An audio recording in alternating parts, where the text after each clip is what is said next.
Oh, hello, everyone. Oh, we Okay, lost so hello, Richard. and then I saw Richard, and now it's blank. We Here, just I'm lost okay. Richard. Didria, can you hear me? Should we go in front there? It says Nona's. I think we should. Let's go. Oh, yeah. Will There it? I am. There I Oh, am. I'm back. all right. All right, we need to get Deidre back. Hello, everybody. Welcome Okay. again. I'm Richard Weil, and I'm the principal and owner of National Restaurant Consultants. And we welcome you again to our, I believe it's our 61st edition of the NRC Helpful 61st. Moment. And I'm welcoming Brian Devine, who's our wonderful partner, co-marketing brand partner with uh, Top Line Management, Cafe Fuel. So welcome, Brian. Glad to have you as always. Thank you. And today our special guest is Deidre Catalano Tudor, who is the owner and proprietor of Nona's Italian Bistro, located in Centennial, Colorado. Deidre is a seasoned veteran, a youthful 40 years of age. Yeah, right. That's right. But she's a seasoned veteran of the food service and hospitality industry, basically raised in it, and she is the proud owner of Nona's, as I said, extremely popular Italian eatery in Centennial, Colorado. And I think indicative of how independent operators have had to deal with COVID-19. So, Deidre, I know that in some regards, the state of Colorado has opened up some capacity for dining, for getting people back in. So, how are you doing as you've switched back to welcoming guests back in the restaurant, as well as what you did and what you continue to do for takeout? And so, if you just share a little bit about some of your experience since March 15th. Okay. Hello, and we started out doing fairly well with takeout and curbside, and I was at least very happy with what we were doing, the numbers. And it's decreased recently as I believe the restaurant is opened, but I think people are just afraid to go out. Restaurants aren't doing what we need to do to keep our doors open. Um, I think the curbside is decreased, and one day we're doing fairly good, but the numbers aren't anywhere what they used to be. What have you done in terms of you? I know you've been on social media a lot. Right. You continue to post on a pretty frequently basis. What are your guests telling you? What do you hear from your customers? What do they say to you? Well, what we're hearing, my manager Diane and I are both hearing that um, the customers that are still doing curbside are just not ready to come out and dine in. And we also have a patio, so I mean they can dine on the Yeah. patio as well, but they're not ready yet. People are just not ready. And is it because they're fearful of the effects of being around other people, or worrying about you and your staff, or what you're doing to protect them? No, I mean, they know this restaurant has been cleaned from top to bottom. I mean, it is shining. We are doing everything that we need to do safely to protect not only our staff as well as our customers. So, no, they're not worried about that. They're just worried about going anywhere right now at this point, not wanting to contact it. They're fearful. Did you do anything with your menu, or did you keep your menu the same, with the takeout, or did you do some things to simplify for your back of the house? No, our menu is it's a full menu, and we are going to be changing it soon a little bit. But no, it's a full menu, and customers are loving the takeout. And I can't tell you after all these years that we've been here at Nona's, going on 6 years at this Nona's. Um, People are loving it. They're loving the food. They're the ones that are coming in and enjoying the seating inside are saying, "I'm so happy to be able to go out and sit in a restaurant again." But then the ones that are doing curbside are saying, well, "I'm not ready. I'm just not ready." So we'll see you with takeouts. That's very interesting. Have you got any thoughts that you'd like to share with your fellow independent restaurateurs across the country?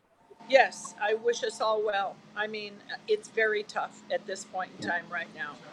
Diane and I are working really hard to do everything we need to do social media wise, through Facebook, through um, every phase that we can to bring our customers back, but they are just not ready.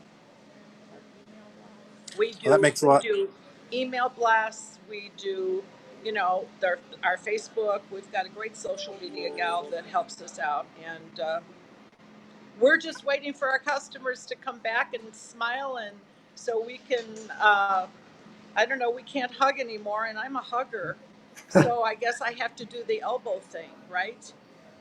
Yeah, or 6 foot away, you could give them a It's good, I yeah. blow them kisses from 6 feet away. from Yeah, 6 feet away. It's yeah, not the same, and it's not going to be the same for a while, for yeah. sure. And this is a classic example of a great independent entrepreneur and restaurateur. Deidre, I know the answer to this, but tell everybody, what does Nona stand for?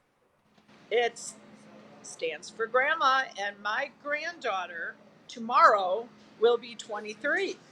That's hard to believe. That's hard to believe. So 23. I am old. no, you're not, 20, Deidre. yeah, 23 years old. And going to nursing school, I might add, That's awesome. online. So, folks, this is really just a classic, and I really wanted to have Deidre tell her story because I know we try to be very helpful on these NRC helpful moments, but occasionally we need to be out there telling the truth that 50% or 50 people in a restaurant makes it awful difficult. It's really almost not even, I hate to say it, it's worth being open because we're exposing ourselves positively to our guests and to our customers, but it makes it very difficult and challenging because how many seats do you seat normally, Deidre? What's your maximum capacity in there? Well, we have a private room that seats tightly 50. We have a patio that seats, I would say, 40, It's 40. 45. And inside the bistro, we probably seat 100. So But you've got about 190 seats and 50 people just doesn't really cut it. I mean, 50% of that would be a whole lot better. Not to try and get on the side of the debate, but we just need some help in getting that done. we So need Deidre, the 50 people too, yeah, It would we be need nice that. to see those That's right. 50. That's right. Right. We need to put our employees back to Oh, work. Yes, and just like Diane said, we need to get our employees back to work. right. I Yeah. think I lost him. Yeah. And Deidre, can you still hear me? Hold on. Yeah, it's stuck. Okay. So it looks like Richard just froze. So, Deidre, I don't know if you can hear me. Oh, there he is. Richard, can you Okay, hear I me? was going to say, did you have anything on marketing that you could add, Brian? Yeah, I was just going to wrap up real quick because you might have heard that Deidre I'm said, all ears as far as that's concerned. We would love any suggestions you have. well, one of the things that caught my attention is Our that, employees, there is not one employee that doesn't want to come back to work. yeah, Awesome. Thank goodness that they're able to get, unemployment.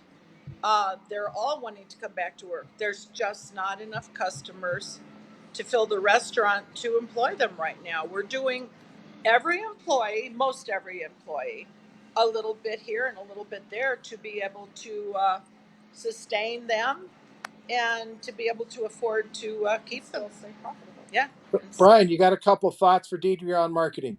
yes. And Deidre, I don't know if you can hear me, but for those that can, I don't see Brian. Well, you don't. You okay, lost him. okay, So Deidre, hang tight. Deidre, yeah, Okay. we'll Okay. come back to you. We'll come back to you with marketing, but I'm gonna let Brian go ahead and talk about it, and then Okay. I'll you stay put. You stay Oh, put. Go ahead, okay. Brian. Okay. okay. So well, the thing that caught my attention was that Deidre did have Oh somewhat my of a God, list, right? guys, So we're she live was, on a video. so I'm gonna, there we go. So the list was a key because she was sending out some emails. I want you to also think about sending out text messages, and and by creating somewhat of an event around not just opening but being open. So instead of hoping that people are going to come and sending out email blasts, what we are talking about is making some like an event for every day so that you can get at least enough people in so that it makes sense to have the seating open. And you can do that in lots of different ways. The key is to have that list and to reach out to that list over and over again and let them know what is coming, what is happening, what you are doing to make things special and unique for those that are willing to come in, and then reminding the people that are enjoying the food at curbside and takeout that it is something that you have lots of different options for them to come back over and over again. So keep treating it like an event And that will help kind of keep things going. And you can even make it all reservation based. So you already know that you have limited seating, but why not make it really seem like it's hard to get in and make that event reservation based and see if you can't start building it up that way. And that's what that's for today. That's it. So I don't know if we can put Deidre back on her mic or not, but Got we'll her on. see. Deidre, if you can hear me, we're gonna give you this recording so you can hear the rest. But we're gonna say so long for now, and I'll call you back in a few minutes. Okay? Sounds great. Richard, thank So you so much for thank everything. you. Bye for now, everybody. All right. Bye, Bye for everybody. now. Bye. Thanks.